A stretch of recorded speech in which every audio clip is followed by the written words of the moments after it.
Well, welcome back again, everybody. This is the Fat Paramotor Podcast. We're back again. I am your host, Shaun, known as the Fat Paramotor Guy, and of course we've got Daniel Jones. Daniel Jones, also known as the Young Whippersnapper. But more importantly, we've got a very special guest today, extremely special guest. This is the founder of the Paramotor Podcast, the best paramotor podcast in the community. Welcome, Anthony Vella. Nice to hear from you. Thank you very much. I'm glad to be here.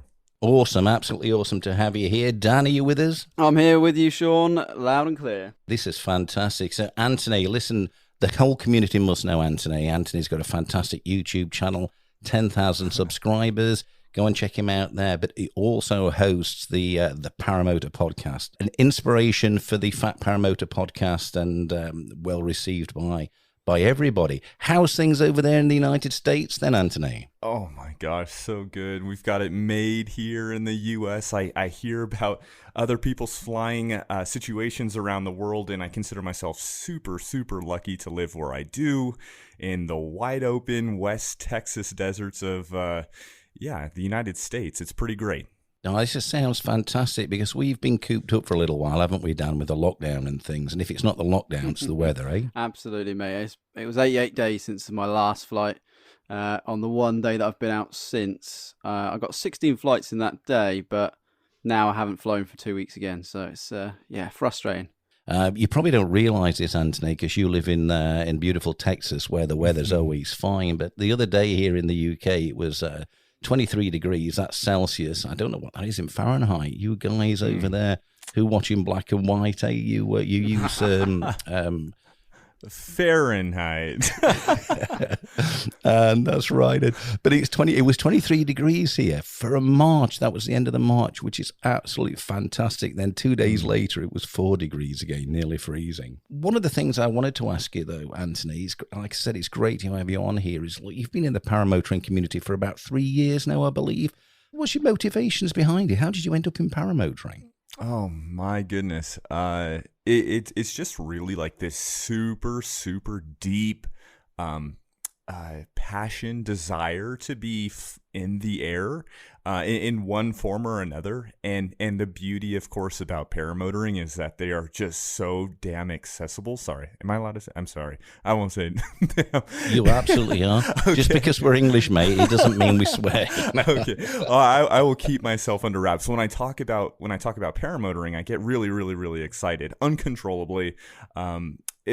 Because it's that concept, it's that thought of just being in the air. Really, the paramotor is just the medium, I suppose, of being able to access the flight, and it's relatively affordable compared to other forms of aviation, of course. And so it's kind of like the paramotor serves as a gateway drug for me. To get into the air, and it's a gate. But I don't actually have to leave the paramotor.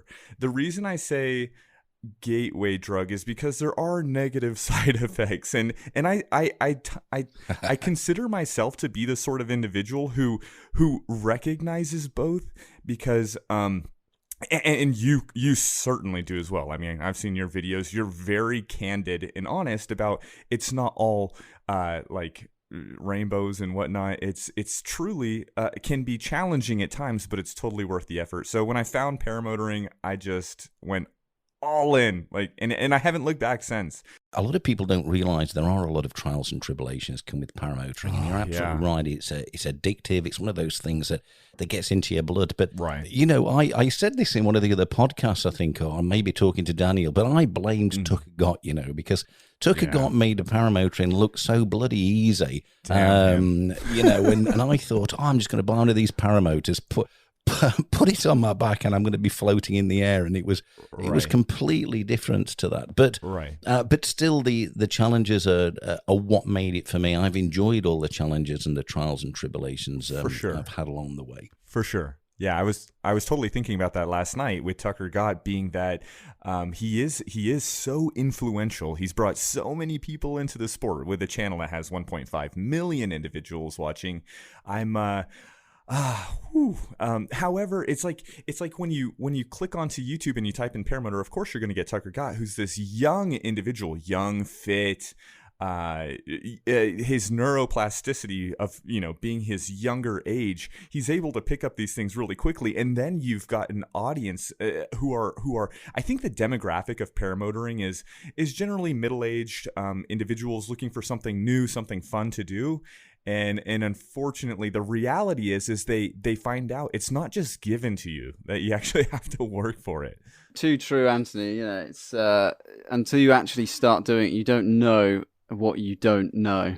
Is the sort of phrase we use between me and Giles Fowler when we're talking about things like that. But it's certainly, once you've worked your ass off and you can fly, launch and land on your own, it's the value you get out of it is so phenomenal.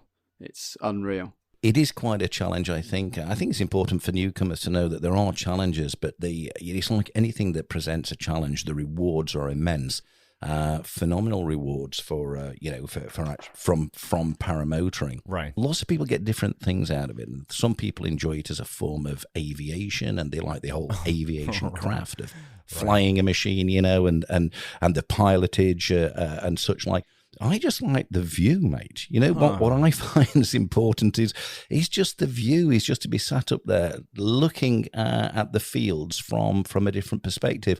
I'm not that keen on going very, very high. I don't want to be very low doing aerobatics and that kind of stuff. Right. But get me up to about 600 or 700 feet and be scanning the terrain. That's what I like about it. It's kind of Google Earth in higher definition. That is so funny that you say that, because I'm very, very opposite. And I was considering it the other day when I went for my first flight after a long hiatus, I suppose, from not flying, because weather here had actually, speaking of weather, it hadn't been very good.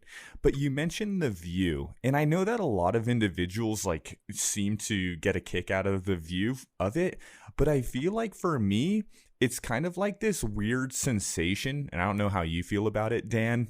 Like, I get this overwhelming, awesome excitement of floating in the air to the point where, as I'm flying along, if you guys, Dan or Shaun, if you flew with me, you'd see me kicking my legs, and you'd think I'm having a seizure, but I'm just really giddy, because I think about everything that's actually happening, and I kind of lose it, but in a good way.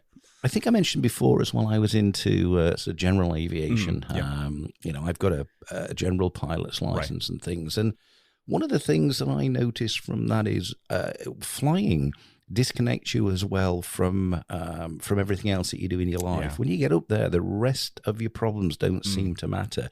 It almost feels you're in this private space. Right. And I've heard people tell me similar when they scuba dive. They do the same thing. They go under the water. They've got the air on. They'll sit there and they feel disconnected from all the stresses and all the hassles of the world. And I get a little bit of that too. I mean, not quite as much as the general aviation, but that's because I'm still always terrified when I'm in a paramotor. But I guess I'm going to be working my way towards, feeling that peace and things. Right. Did you find that too, Dan? Yeah, I do, definitely, Shaun. Like I said earlier, having that long stretch of time when I haven't flown, I'm scratching at the walls trying to get out and just trying to get in the air, and it's not about specifically going and doing anything, but it's just getting off the ground, and in that instant you just forget everything else is gone, and you're just free, and that is just you in the moment. And I think social media, as great and as bad as it is, it's sort of, you're drawn into that, I've got to post and I've got to interact and stuff, and I think you're always engaged all the time, and you're never really in one situation, whereas actually flying, you're in it, you're there, it's just you, the wing, and the wind. Oh, I love the way you think, Dan. I just love flying too. It's so good. So good. It's very raw, isn't it, as well? Some people describe it as is kind of the motorcycling of aviation, because you get lots of sensations. I mean, I talked about the view, but you get the smell, which is usually two-stroke oil. You also get the wind in your face. You do get the smell of the fields and the mountains and that kind of stuff. So it's very stimulating. kind of a hobby. As well, you do sort of feel where you are, and a motorcycle's the same when you're out there. You feel the rush of air in your face. You can smell the fields, and you can smell the burning flesh when your ankles touch the exhaust and such like. Ooh, ouch! No kidding. Yeah, I like that. I like that, Shaun. Because once again, it brings it full circle. The idea that paramotoring is this flawless experience isn't necessarily true, but then you find yourself getting just lost in the moments. And I think it's those little moments that keep bringing us back for more and more. Dan, you mentioned, feeling that, I suppose, pressure or overwhelmed of simultaneously. Shaun, is, of course, as you know as well, it's challenging to share the adventure, but we want to bring other people in. To be able to get lost in the air, for me, I find it's not a good sign, but I find that it takes a slightly higher risk profile for me personally, right? So, Shaun, you mentioned that you like flying high. You said, I think 600 feet, you're just up there cruising, admiring the view. And as for me, I'm a low flying pilot, 95% of the time. However, flying low naturally, of course, has a higher risk index, because if the motor quits, which is one of the problems with paramotoring, then you're not in a really good situation. You're going down, but then you have the blessing of paramotors being that you're on a glider to begin with, a relatively slow one in aviation. And so, but for me, it's that split-second decision-making that helps me make the rest of the world disappear. Yeah, that's quite interesting. But I think that leads into something else, though, then. That's law, because, correct me if I'm wrong, Dan, you're a lot more experienced here when it comes to paramotoring, but there's a 500 feet limit here on paramotors unless taken off and landing. Is that correct, Dan? Yeah, you're right. It's 500 feet from...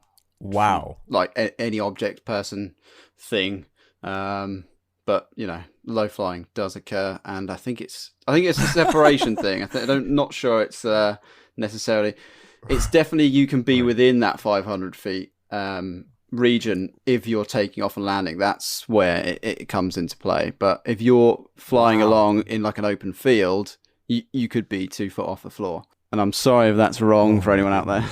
Yeah, it'd be worth getting some feedback. I had some feedback, by the way, just to sort of interject here, from one of the instructors when we were talking about insurance here for the sub 70 wheelbase class. And I said I wasn't sure about whether you needed insurance or not, but I was advocating insurance regardless. But it turns out that for wheels, sub 70 wheels, that's basically a paratrike, you do have to have insurance in the UK. That's compulsory. But this is interesting then, because I bet there's going to be some differences in the air law between the US and the UK.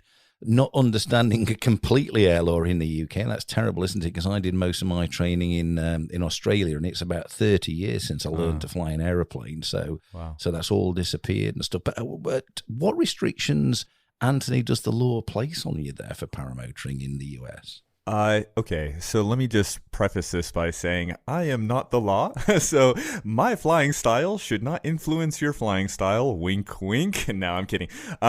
Really, so it's very, very liberal. Yet I find myself still wanting more. Obviously, and just to go back just a second, Daniel, like 500 feet, Shaun, when you posed that question, holy crap, man, that would suck. Okay, just for me personally, I don't want to discourage anybody in Europe, because totally it's one of those things like 500 feet. If I was forced to fly 500 feet, okay, I'll stay at 500 feet. However, would I? And nobody. I'm just kidding. But here in the United States, like, we don't have that sort of height restriction. It's very broadly / vaguely described as no flying over any city, town, settlement, or open air assembly of people.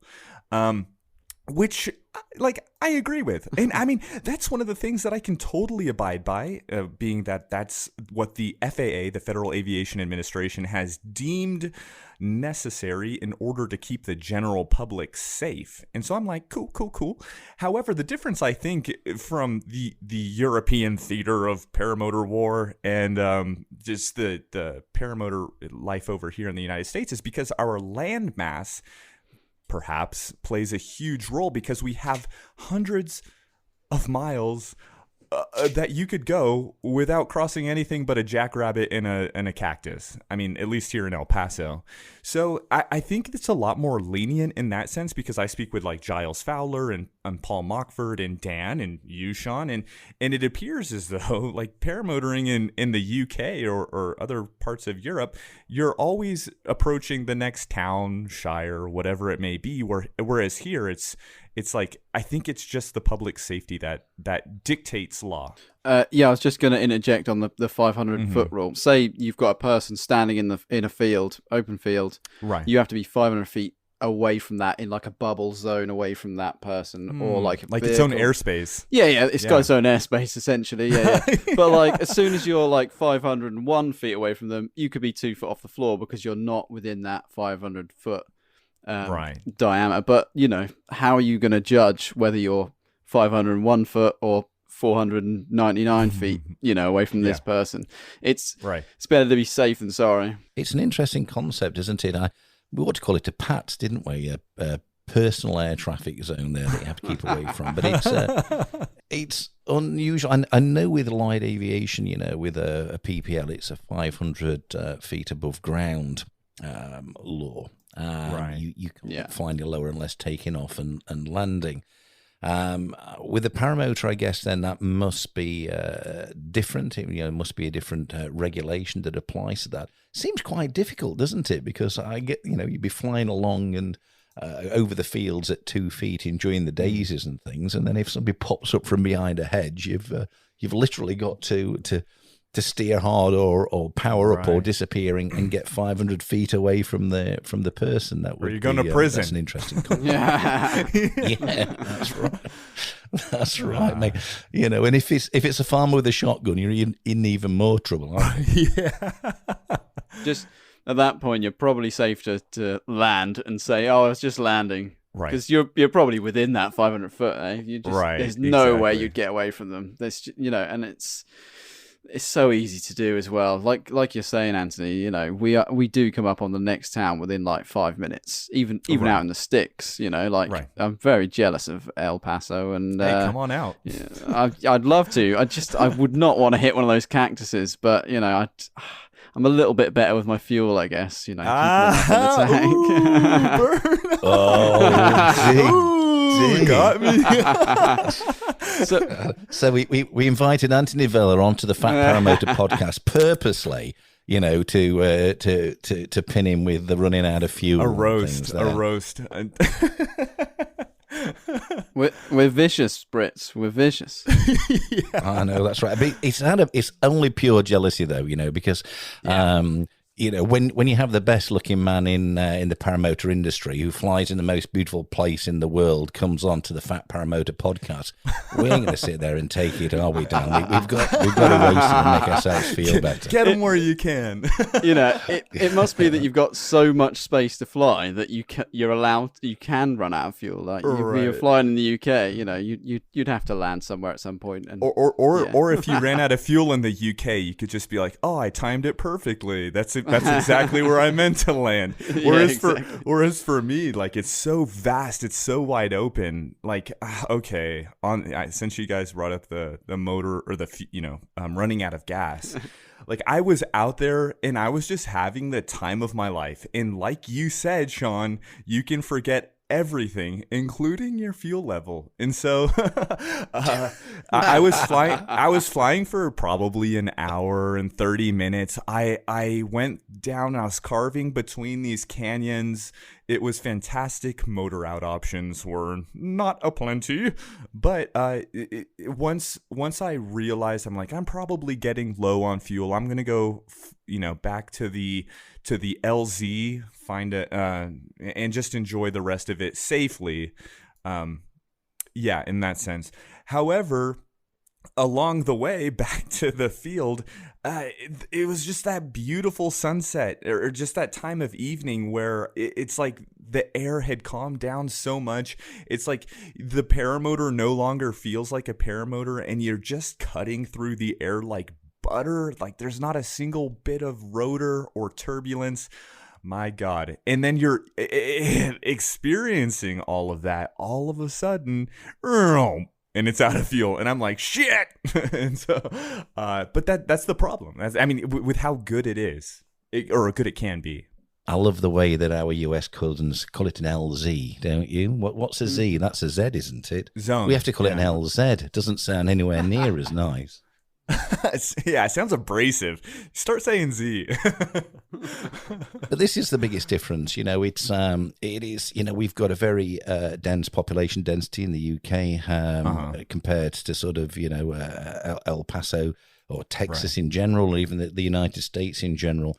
As Dan said, you can't fly very far here without flying over something, or more importantly, through something. Particularly in the area where I live, there's a lot of air traffic zones here, and military air traffic zones, and it's almost impossible to fly in this area without a chart, because you'd end up flying. I mentioned this before. You'd end up in the turbines of a tornado, although we don't fly tornadoes here anymore, do we, Dan? But... No, well, they F-12s now, are they? Something like that? Is it the new jets? I'm not sure. That sounds a bit that sounds a bit American, because you guys have the F-16s. That's right, like F-35, F-14. Oh, right, maybe I'm wrong.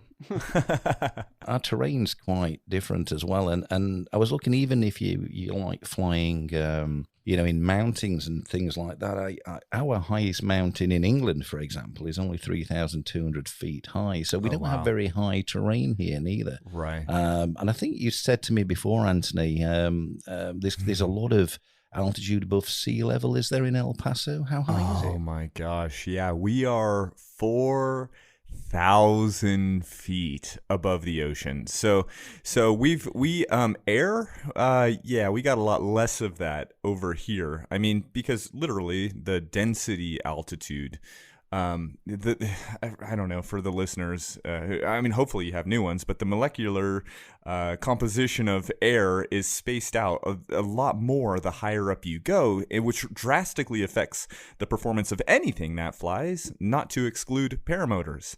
And so here things move just a little bit faster. It's funny because anytime I go back to my hometown in beautiful Camarillo, California, right along the coast, it's like I take my 18-meter warp. As you guys know, this is like the most diehard kick-ass glider. One of them. Ozone has comparable gliders. Jin has comparable gliders. But what I mean to say is this glider is the peak performance of gliders in paramotoring. And even at the coast, it moves faster than, say, your intermediate or even your beginner glider, of course. But the difference that I find to be so interesting is that when I'm flying my paramotor, either at sea level, it differs drastically. The way it feels, the way you move through the air, it's so different here in El Paso, just because we're so much higher. And then not only that, but we have mountains. I live right next to a big mountain, which I would have to go up to maybe 12,000 feet above sea level to cross over it safely. So yeah, it's really up there. Our terrain is quite extreme. Not just the mountains, but the rocks. It's like if you were to go down, ideally you'd want to land somewhere that's not going to break an ankle. But yeah, motor routes here are probably less forgiving than if you have open pastures and greenery, like in Pennsylvania or wherever you're at, Dan. Yes, me and Shaun fly pretty much the same area. So where Shaun is, he's up in a lot of military airspace. To be fair. Right. But once you're around all of that and all the towns, we've got fields of sheep, cows, stop off at the coast. So we've got a little bit of diversity, but not a massive mountain range and stuff. It's different terrains, isn't it? Do you ever get like feel the effects of rotor from that mountain where you normally launch from. Because I don't know how close it is to your launch, but such massive landmass, you know. Yeah, absolutely. And ever since flying paramotors, like, don't tell anybody, but I'm actually freaked out by mountains. Like, I really am. Like, and I do. I live right beside one, and it's this monstrous thing that just wreaks havoc on the air if the wind is going a certain direction. There are days where the wind could be coming from the east, rolling over the mountains, and you could take off and everything can feel just great. But if the wind rolls off of it a certain way, because it's dynamic, right? It's not actually staying the same. The wind can probably like break free from the mountain and roll all the way miles from the mountain and still reach it to my area and create a very intimidating environment for such a lightweight aircraft that we fly, that takes it for like a toss, like as if you're inside of a washing machine. It's freaking scary. So it's not just black and white, as sort of say me and Sean's flying. Is the wind right? Yeah, because Lincolnshire's flat. You know, we can take off and we haven't really got to worry about much. Right. Yeah, and the other advantage I think of flying in Lincolnshire as well is if you do have a motor out, you can guarantee that there's a nice flat field with nice thick crops in there to sort of break your fall and things. Right. Although the LZ, I'm going to call it now. So the Fat Paramotor HQ, Anthony, is what we call my field here, and Dan's flown in. We're going to call it an LZ now. The Fat Paramotor HQ cool. LZ. That's what we're going to call it. You should watch my last video, Anthony, of the guys flying in. Daniel flew in here too as well. It's a fairly tight LZ. Wow. Oh, I can imagine. It sounds, I mean, you guys have it so beautiful there, and I would love to watch that video and see the Fat Paramotor guy HQLZ. Yeah, we've got good terrain, but what we don't have here though is the weather. And I always say in the UK, look, when the weather's good, I think we have the most beautiful weather in the world. But we sacrifice something for that weather, and what we sacrifice is good weather for the rest of the year. And I think the reason it's so beautiful here is because it's been so damp and cold the rest of the year. But that is an issue as well. It's the same for people who ride motorcycles here. Right. You know, it's even in the height of summer, you can have days that are too cold to ride a motorcycle, days that are too cold, really, to fly a paramotor. But though it doesn't stop people, does it, Dan? Dan drinks tea to stay warm, don't you, mate? Yeah, you got to have an in-flight beverage on the house. But I think me and Anthony had a conversation about like how many layers, or there was a post somewhere. Yeah. How many layers do you fly in? And like in the middle of winter, I'm in 2 socks, 4 leg layers, and 6 top layers, 2 pairs of gloves. I'm like a snowman getting out there. But I don't know how different that is for, like, your winter, Anthony. I don't know how cold that really gets. Does it get that cold? I imagine, you know, ultimately it's subjective to each individual. Each individual it has a different tolerance for cold, and mine is pretty freaking low. For me personally, like, I hate the cold, but it's not nearly, I don't imagine nearly as cold as where you're at, based off of the fact that you guys probably get more frequent like flurries. Do you guys get snow over there? Yeah. A little bit, not masses. Usually about February. Yeah, not here. We don't get much here either. We get like 1 snow or 2 snows maybe a year. But the temperatures, like, I think the coldest it got this year was down in the 15s. And if it's 15 degrees, I'm not flying. I don't care. Like, I'm just not going to subject myself to being blasted with freezer cold air. However, when it's cold, like say in anything below 40 is what I deem to be kind of like uncomfortable, and I'm really going to start bundling up.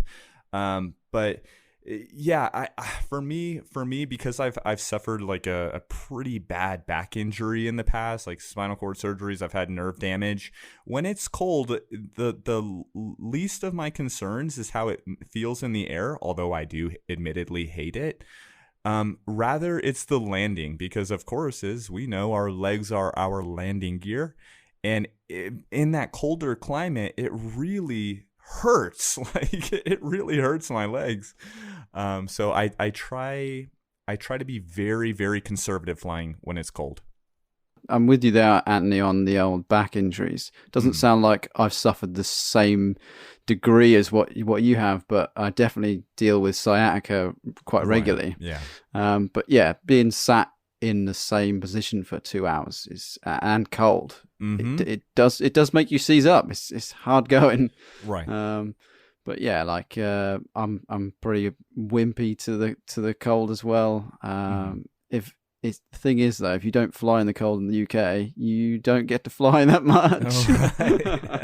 No, this is the problem, and my issue, my personal issue with the cold is less about the actual cold and more about the clothes that need to be worn. Right. Because I'm a squeeze into my harness at the best of times because of my full stature. I find that if I have to wear several jackets, I definitely don't get the harness fitted. The best chance I've got for getting in the harness of my paramotor is shorts and t-shirts. Anything above that tends to be a little bit tight. So that's a challenge that I've had with the cold weather and things. And Right. And there is a stark contrast as well. I see that between Australia when I lived there and the United Kingdom because. Sure. The weather in Australia is beautiful. It can be too hot midday. It can be freezing cold, before the sun starts to rise. But for much of the day, it's shorts and t-shirts, beautiful flying weather, beautiful blue skies and things. Lots of thermals though. Mm-hmm. Yeah, absolutely. Yeah, I'd imagine in Australia it probably has like a very similar makeup of that, like compared to El Paso, being that it's like deserty. And I've actually been to Australia a couple times in my life since I have a lot of family over there. And it is very resemblant, at least in certain parts, as it is here in the West Texas deserts of El Paso. Yeah, there's lots of different terrain. Some of it can be very green and grassy and things, but the weather generally is much nicer. We have very unsettled weather as well. It's one day, as I explained earlier, it can be 23 degrees Celsius, and then the next day it's freezing cold and windy. There's no reliability here to the weather. We can have 4 seasons in one day. The thing about like weather and the differences between summer being all beautiful and it's the time at fall and spring included in that, those are like the glorious times to fly for me.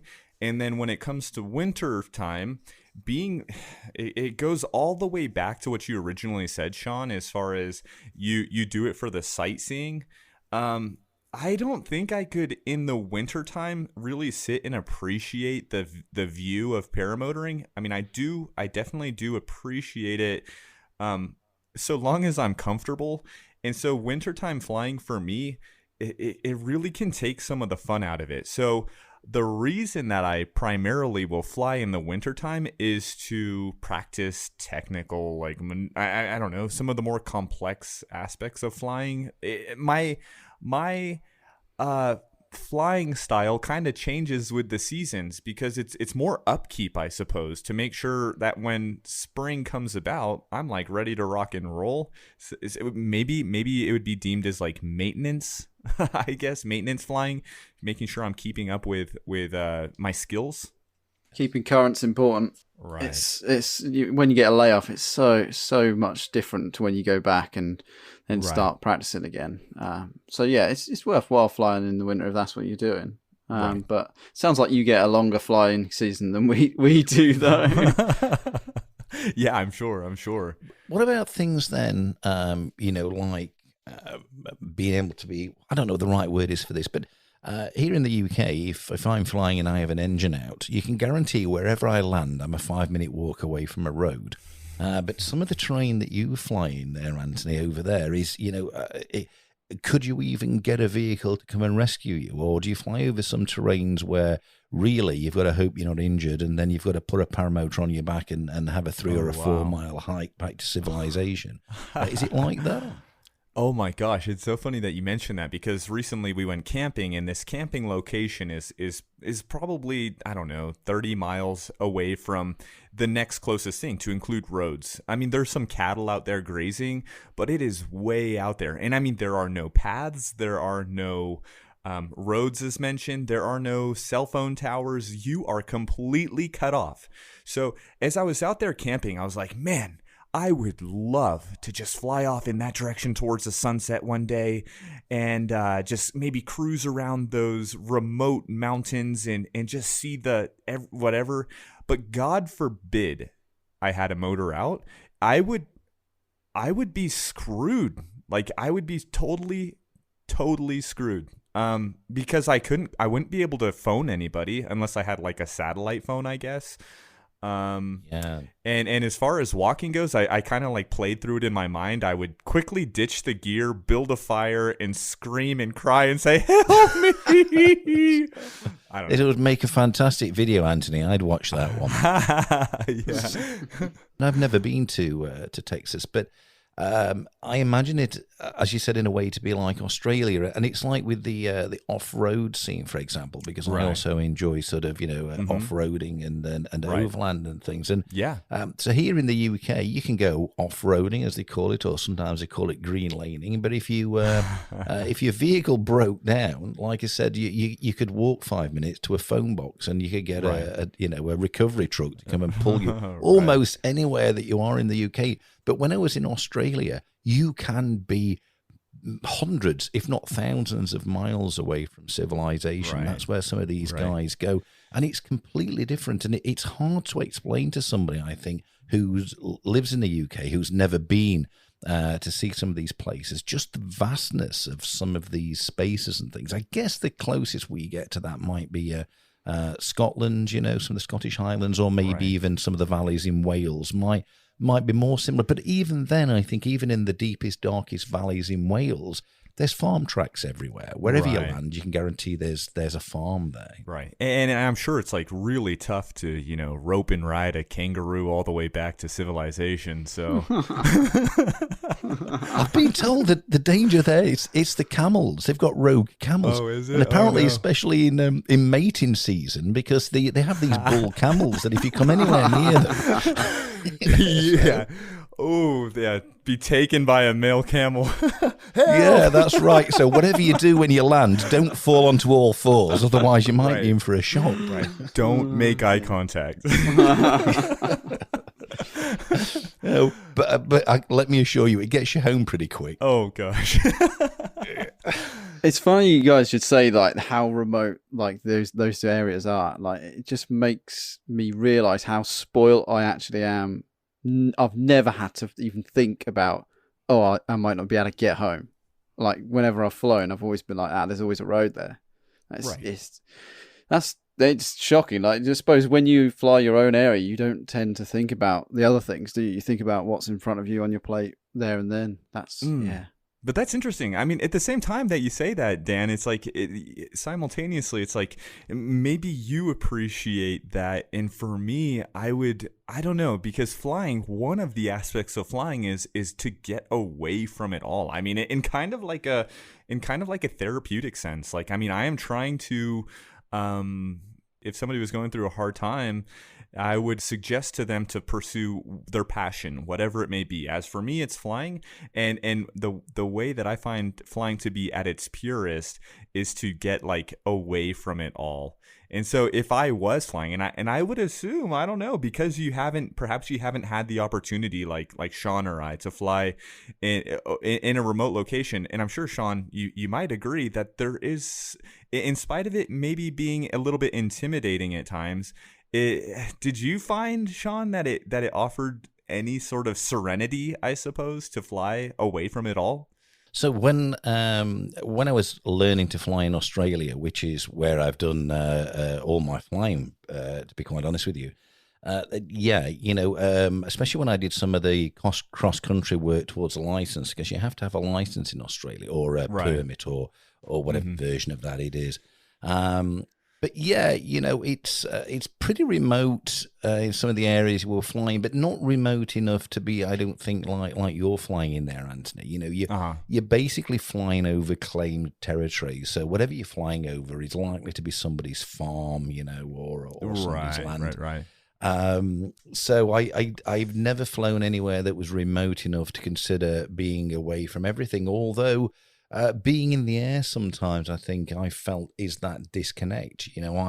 On the ground, you're in the normal hustle or bustle. It feels, you're connected to everything else that's normally around you. But the minute you get off into the air and fly into the air, to me, that's the disconnect. And then I feel I'm in this different place where I can think about different things and relax a little bit more. And even flying over things, it gives you that disconnect. I can look down below at sort of houses and things like that and feel as though I'm seeing the world through different eyes in a way. So the other thing then, as well as, we talk about the terrain, on the ground, what about crowded airspace? Because what amazes me in the UK is how you think it's a big sky and you have this huge volume and aircraft occupy such a tiny amount of that volume.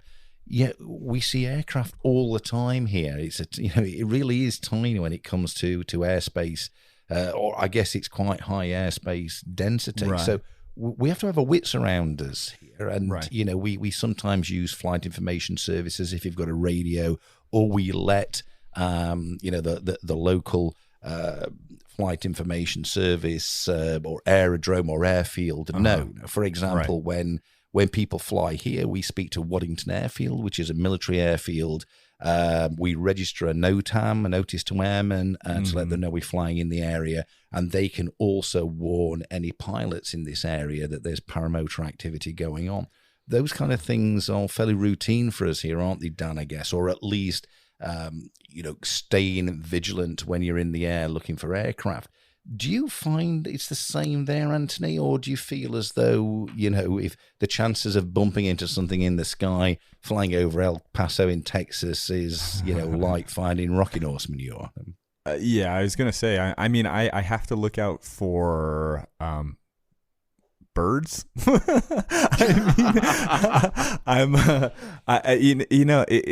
is a very eye-opening experience, hearing your perception in the things that you and Dan, you guys have to do over there to be mindful of other air traffic, because here, it really is like the Wild West, and I get so much pleasure out of not having to pay close attention to other aircraft, and I've heard that. Like, I heard that recently from Shaun. Dan, you're actually doing pilot stuff. I mean, you're genuinely participating in the pilot lingo. You've got radios. You've got all the things that really make you a pilot. And I kind of laugh when I hear the term like paramotor pilot here, because it's like I'm just a guy strapped to a kite, like flying around the desert. The pilot sounds like so good, and you guys like seriously have to pilot your paramotor through airspace that has other individuals also enjoying that airspace. I hope you guys can understand at least my perception being different. I often refer to myself as a paramotorist, quite frankly, because I don't have other airspace and I'm not communicating with other pilots. I'm just like, seriously, the guy with the butt fan out cruising around the desert. You say that, Anthony, but like there is a degree of freedom out in the UK. So we do have to dodge airspace, not necessarily all the time. Right. But there is a good portion of it that is Class G airspace, which is open airspace for general aviation, which we are classed under, to go about our business without having to report into anyone specifically. Right. It's more of a sort of, most of the time, it's more of a courtesy to tell someone, actually, you're going to be about, and please don't fly your jet into me. Right. Or helicopter. Don't fly your helicopter over me. Yeah, but on the flip side of that, like last year, because of the pandemic that we had, there was local airspace that was closed down because of it, and I managed to get a flight over. Technically, the airport. I saw it. International airport. Yeah, I saw that video. But in terms of being able to do that, I didn't necessarily need to contact the tower because it was closed, but I did anyway, just to let them know I'm going to be here. Right. Is there anything that's going to hit me? And they were like, yeah, there's the air ambulance. Just watch out for them. So generally speaking, we do have to tell people sort of where we're going to be. Sometimes, Right. to give them that courtesy, but Right. at the same time, it's a bit of give and take. They're quite friendly and they're quite lenient on allowing us through certain airspaces. So Right. Yeah. yeah, I do find it sort of, professional aviation, or, even, well, not professional aviation, because we're not professional aviators, but obviously the people who are, in the air traffic control are professionals. I find them to be extremely polite and helpful people. I was always a little bit frightened of them, thinking, oh, they're not gonna like us because we're paramotor pilots, or because we don't fly commercial aircraft and things, and even flying light aircraft. I've always found them to be extremely helpful. Even sort of air traffic control around here, when I told them that, the guys were going to fly in and land at my house, and just to let them know, they were so helpful and so grateful, that we were kind of reaching out to them and communicating. And I also know that some people enjoy that aspect of aviation here with For sure. paramotoring Yeah. as well. Yeah, It's absolutely. that whole pilotage thing, getting out the charts and plotting your charts and looking for all the hazards along the way, using radios, even portable transponders and things like that. Some people really sort of live for that kind of stuff. So Right. it's different aspects to the hobby, I guess, and Yeah. and in some countries, in Australia, as I said, when I had to get I don't know, I keep calling it a license. I was told when I was there, it's not a license, but you've got to pass exams there and get a certificate to become a member of what's now called SAFA there, the Sports Aviation Federation of Right. Australia. But you had to learn these things. You had to learn air law. You had to learn navigation. You had to learn to use a radio. There was a radio to part of the exam as well, to be able to communicate by radio. You had to learn about the weather, and these various things to actually be allowed to paramotor independently there. Yeah. It's a similar course, I believe, to what we run here in the UK, which is not compulsory. The PA, they have a very similar course. I would imagine it's very similar in content, but it's not obligatory. You don't have to do that, but people do it because they want to become members of the BHPA and to enjoy the benefits of the insurance that the BHPA offer here too. Training in the US, if I'm right, Anthony, as well, is not compulsory, if I'm getting that right. But are there schemes there? Are there training bodies or organisations, recognised bodies, if you like, that can guide training in paramotoring? Oh God, Shaun, you are going to turn the paramotor community against me. First and foremost, I think training absolutely should be pursued. Like, individuals 100% should pursue training. However, it is not a requirement here in the United States. And I also believe that certain individuals absolutely can pull it off. And so in that sense, I feel as though, gosh, darn it, Shaun, you brought up a touchy subject. Seriously, like when it comes to flying, it's kind of like if you live in an area that's congested, say in England, that is factually more congested than much of the United States, which 47% of the United States is completely uninhabited. And so that's an interesting fact. 47% is completely desolate, absent of human life.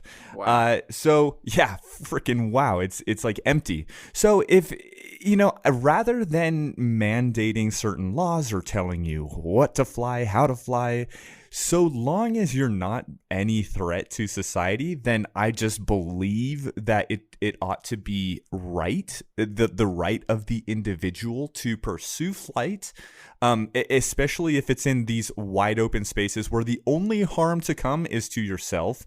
And of course, if something happens to you, that's like your family, but still no government entity. I'm actually a very conservative individual when I think of like government, and I 100% believe in its necessity, law and order, etc. However, when it comes to aviation, I just feel as though if there's no harm being done to other individuals, that the government shouldn't necessarily pertain themselves. Just to go back to the start of that, Anthony, did you say that it was the 47% of the US? Yeah. Was right. So I just ran some numbers on that, and roughly, I'm going by 50% here. That's 20 times the UK. Oh, wow. So that's 20 of our landmass Oh, right.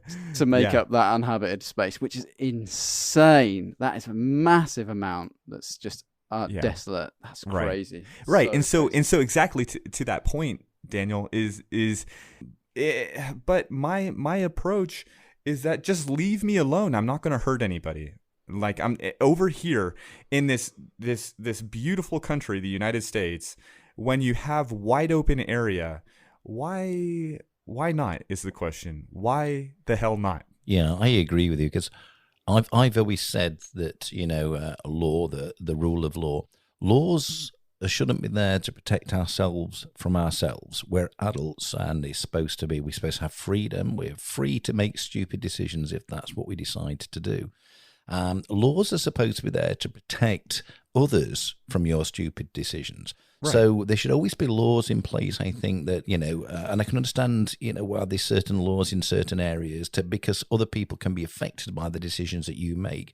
But if you want to put a paramotor on your back, fly out in open spaces where you're going to cause no damage other than damage to yourself and your own equipment, I think it would be inappropriate to legislate that, to tell people that they can't do it and things. So I'm kind of behind that. But if you were flying in an area, for example, where there was a likelihood that an engine out could hurt somebody else or damage their property, for example, that there should be some kind of legislation, and I'm a believer in that, even if that's just insurance, and that's one of the things that we've spoke about before.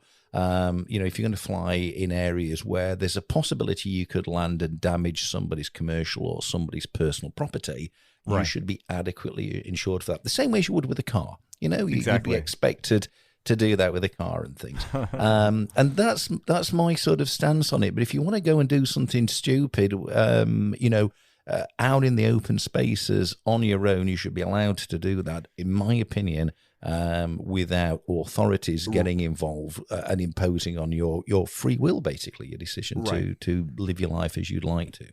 God damn it, Dad. Why is my dad calling me? But holy crap, man, he is calling me back to back to back. It's like, Dad, I'm recording a freaking podcast here. Hello. Anyway, dude, family first. In Texas, are you allowed to shoot your dad if he pisses you off? Oh, I will find out. I will report back now. So we'll find out in retrospect. Right. Next week, I'm just calling you from El Paso prison. It turns out it's not legal, Sean. Yeah. I'll be like, oh yeah, Bubba is my roommate here in prison now. And that rogue camel was nothing, I'm telling you. Yeah, exactly. Oh, shit. So, Anthony, then tell us then where we can find your content. Tell everybody where they can find you. Yeah, so my adult content is on... No, I'm kidding. OnlyFans / Anthony Vella. I've seen all your adult content, mate. If you're not seeing it, I think Leandra sends me photos now and again. Do you want to buy some? So the other content now, my other my paramotor content can just be found if you type in Anthony Vella on YouTube, or if you listen to the Paramotor podcast, which has been, like I mentioned, in a hiatus. So you guys got a great thing going on here. But of course, if you have time, go back, listen to the Paramotor podcast. Just type it in, and then for any sort of future stuff, let's listen to the Fat Paramotor Guy podcast. I love it. Yeah, and if I may add one more thing, being that I am a huge advocate for people coming together, and what you guys have going on is honestly a really, really awesome thing, and I'm glad that you guys let me on the show today, and I'm certainly going to tell people about it, and once again, we can take that step in the right direction by simply raising our voices appropriately. So thank you, Sean. Oh, well, Anthony, mate, that's, it's a real honor to have you say that, because I've been a fan of the Paramotor podcast for quite a while, and all the work that you do, and even the videos and things. It's like I've said before, I was your 500th subscriber, and you've now got 10.3 thousand. So I should have a badge saying I am Anthony Vella's 500th subscriber. That was at a time when I think you were looking for 500 subscribers. I remember saying, I've nearly got 500 subscribers, and I was number 500. Love the work that you do there, Anthony, and you're absolutely right. These are opportunities for people who enjoy paramotoring to talk about it, to inform other people, to entertain, and just for us all together and have a chinwag. Because one of the things that I've enjoyed the most about the paramotoring, of which I do far less than a lot of you other guys, is the community. I've found the community enjoyable. I think a group of people have been brought together from different countries. I've got friends in Australia now, the United Arab Emirates, in the United States, here in the UK, even in Spain, all because of paramotoring, because of an interest in paramotoring. And it's brought a community together. It's you and I, Anthony, we've spoke before, we've interacted a few different times, and we live thousands of miles apart, and have never actually met each other. I can assure you I'm far better looking, though, in person. That's hilarious. That's funny. And Dan, to you, sincerely, you've always been like one of my favorites, if not my favorite YouTube channel. I think that seriously, your filmmaking, all this other stuff, it's very, very an awesome contribution to the sport. So I think you guys are like a dream team coming together for this show. So keep up the good work. Thanks, man. That's very kind. I remember just going back to this, just sitting watching your beach flight, and how when you had that the lifeguard, the lifeguard, the Coast Guard on the loud speaker, and I just remember sitting there being like, "There's no way I can make content to this level."